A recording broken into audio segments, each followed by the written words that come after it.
Now, from WNCT-9 on your side, a special presentation, Hidden History, honoring Black history. Hello everyone and welcome to WNCT-9 on your side's Hidden History Special, where we celebrate Black history. I'm Ken Watley. And I'm Shayla Reeves. During the next half hour, we'll explore some of the rich African-American history in the East. We'll be taking a look at some of the people and locations that make this area so special. And we start this half hour in Martin County with a trip to a piece of living history that is oftentimes forgotten. We're talking about the Rosenwald School. This is a school that made education possible for Black students during segregation.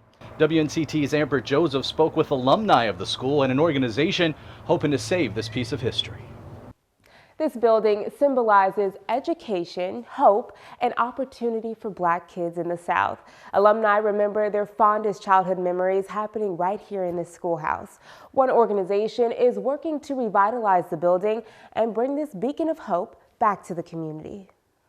It's a piece of history sitting near the Roanoke River in Hamilton. I remember my first year in school, first grade, teacher by name Mrs. Bunch. The Hamilton Rosenwald School, built in 1920. The vacant building is now 100 years old.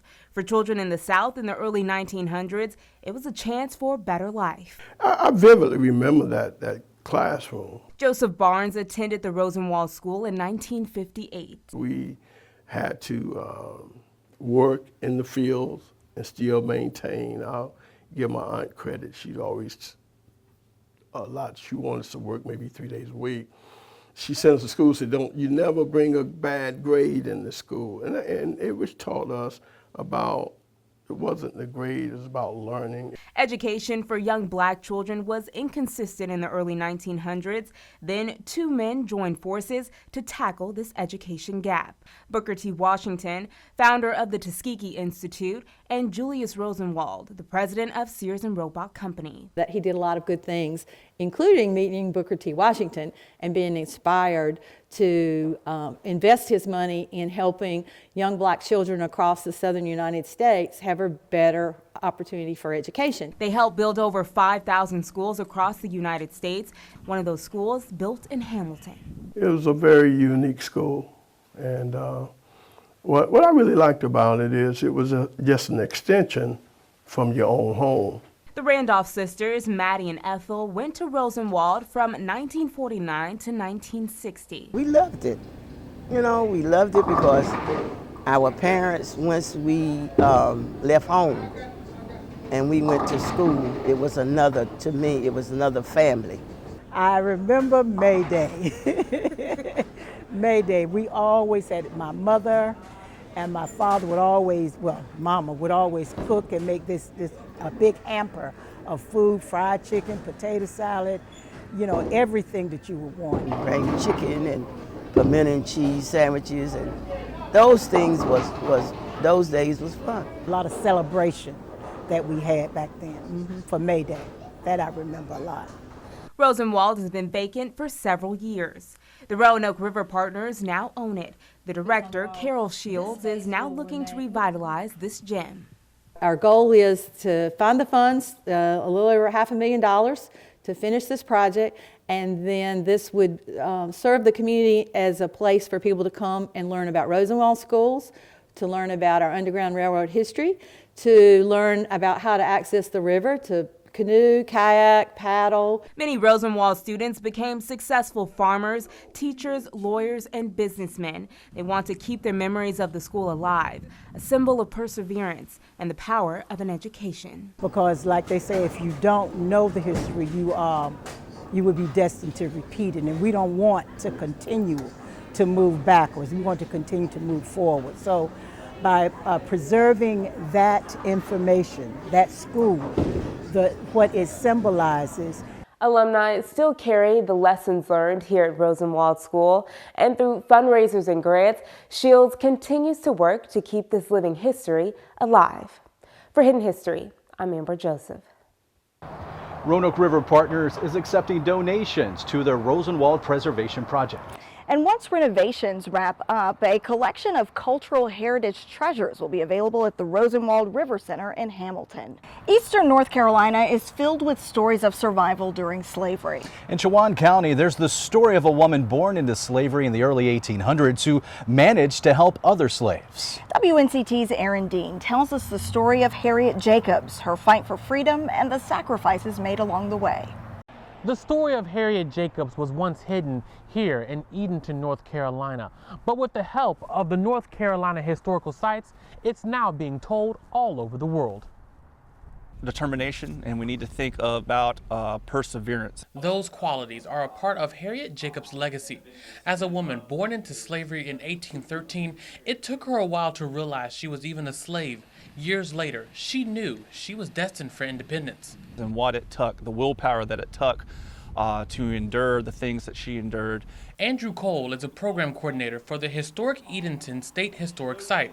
There have been slave narratives written before, but hers is from the perspective of a woman. In her memoir, Incidents in the Life of a Slave Girl, she writes about endless trauma. She was sent to live with a physician in town named Dr. James Norcombe, and it was at that place of residence where a lot of her troubles began.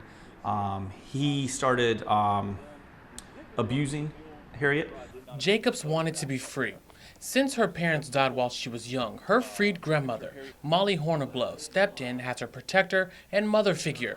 Then, Jacobs became a mother herself, giving birth to 2 children. A lot of her story revolves around the love for her children and wanting them to have a different experience in her life. She reached a turning point and knew she had to take control when her children were about to be sold. She does not want her daughter to grow up being subjective to the same hardships that she is facing as an enslaved woman. So, she escaped. For 7 years, Jacob spent her time in a crawl space in her grandmother's attic. It ranged from 7 by 9 in width to 3 feet in height. And to put it all into perspective, that's about the size of this desk area. After years of hiding, she escaped from Edenton in the 1840s and was reunited with her daughter. During the American Civil War, she actually goes down to places like Washington, D.C. and Alexandria, Virginia, where she works both as a nurse and as an educator. Jacobs died in 1897 as a free woman and abolitionist, becoming an important part of American history. To see where you're going, you got to look where you've been. And so I think it's important to look back at the experiences of people like Harriet Jacobs. Jacobs' book, Incidents in the Life of a Slave Girl, is not only being published here in the U.S., but people all the way in Japan are getting the opportunity to learn about the life story of Harriet Jacobs. For Hidden History, I'm Aaron Dean. There is still more hidden history yet to come. The music of jazz was a music that was, in my opinion, it was a music that was developed and started by African Americans. But now it's a music of all peoples. How the city of Greenville became a stop along the African American music trail. Hear one man's story and contribution. You're watching Hidden History.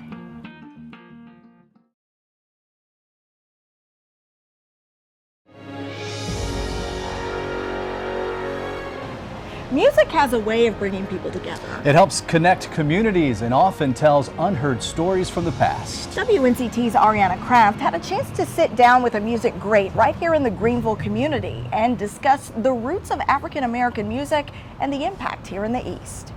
The art and music scene in Greenville is expanding through events like the African American Music Series here at Emerge Art Gallery, and you might be surprised who had a hand in getting it all started.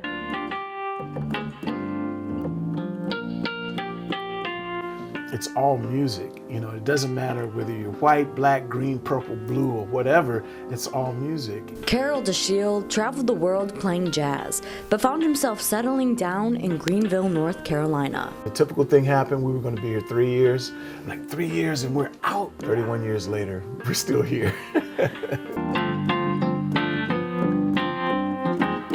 I was the first African-American professor in the School of Music. But for some, Dashiell in that job struck a wrong chord. I found that not necessarily just in the School of Music, but in the area, there was this really big divide. It was white or black. There was really no intermingling, no discussions, and some of those hard conversations we need to have still today, they were non-existent at that time. Dashiell wanted to do something. This music man wanted to create more harmony. I tried to think of things that we could do musically that would bring the many different peoples together. And so I came up with several shows, and it's been challenging, but it's been good. Then he realized someone started writing this score long before he moved here. Dr. Billy Taylor, he was one of my mentors, and Dr. Taylor was probably one of the more significant jazz figures of the modern centuries. And he was born and raised in Greenville. Dashiell hit on an inspiring note, a mural to honor Dr. Billy Taylor. I think it's very important because it chronicles our history. I think it shows the lineage from Dr. Billy Taylor when he was born here. Now, he was here, so that's part of our history, and showing that lineage from Dr. Taylor to our students, and then showing that lineage, and then where do we go from here? Who and how can we pass on this information?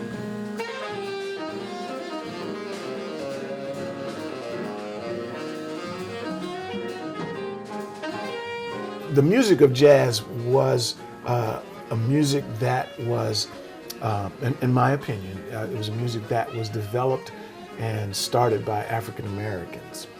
But now it's a music of all peoples.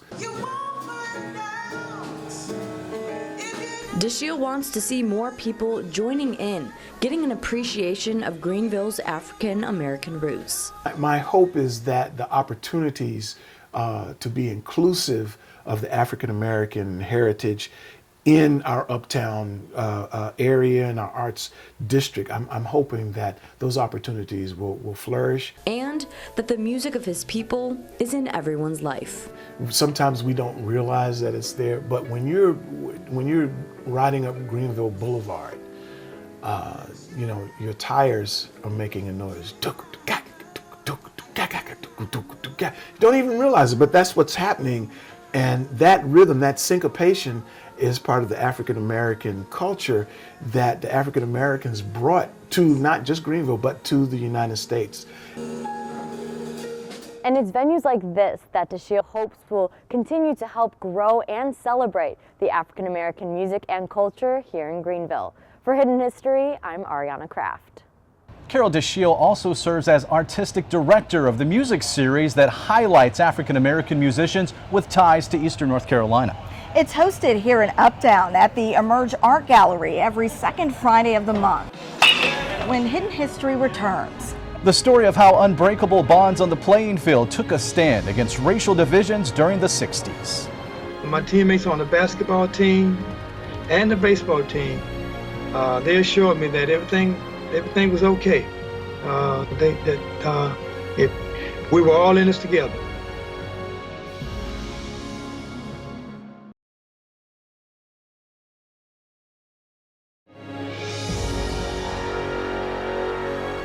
As schools and universities desegregated in the 1950s and 60s, so too did the playing field.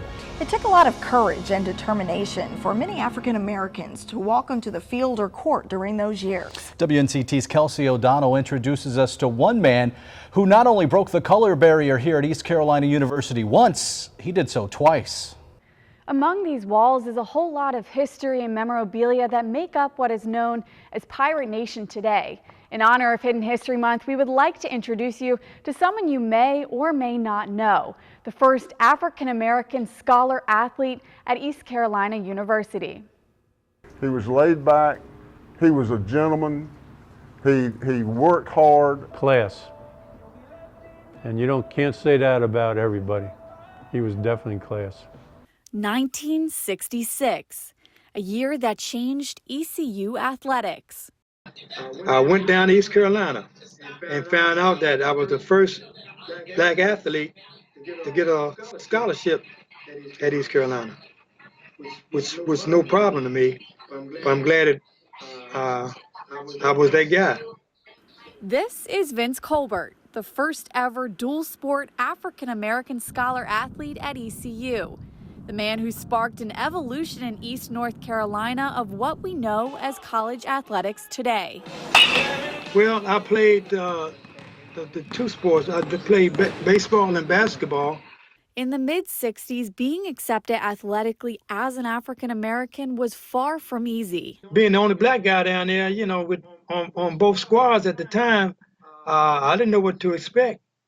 I mean, I heard stories about the South and all, and I just wanted, to make sure that I was going to be okay. But a special bond between a remarkable group of guys is what made his time at East Carolina legendary. Once you see your teammates, it's like you've never been apart. He can throw, and the rest was history. Just a fine man, just meshed in with our ball club. Perfect. Vince began his time at ECU with an unsettled feeling. He knew there were not many other people at the university like himself. Now, let me tell you something. When I was on the road, I heard words that I didn't even know was in the vocabulary. But his athletic ability changed their minds. Pirate Nation was different. My teammates on the basketball team and the baseball team, they assured me that everything was okay. We were all in this together. Vince got respect in Greenville. If you worked, you were respected, and Vince worked and he was respected. Rooster was one of the guys who was in that group that that had confidence in, that would look out after me. And Vince, in our language back then, was a good man. During the 1967 and 1968 baseball seasons, East Carolina soared with success. We won the Southern Conference. We went to the NCAA tournament. So as far as baseball was concerned, things were in pretty good shape.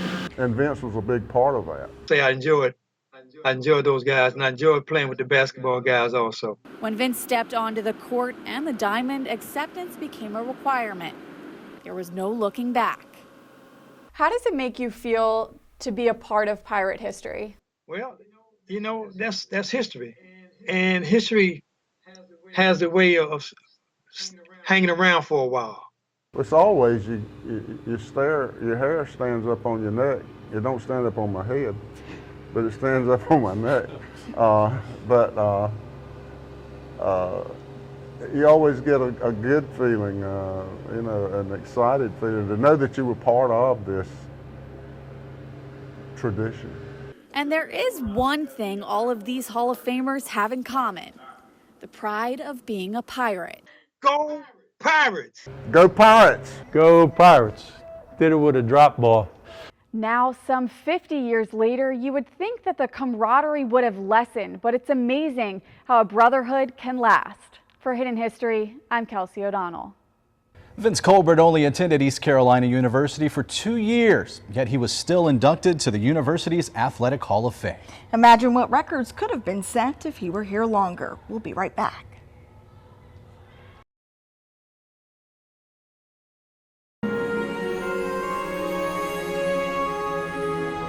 We hope you've been informed and enlightened this last half hour as we showcase stories and contributions from African Americans in the East. For more stories on African American contributions, be sure to visit WNCT.com. Click on the Black History Month tab in our features section. For Hidden History, I'm Shayla Reeves. And I'm Ken Watling. Thanks for watching.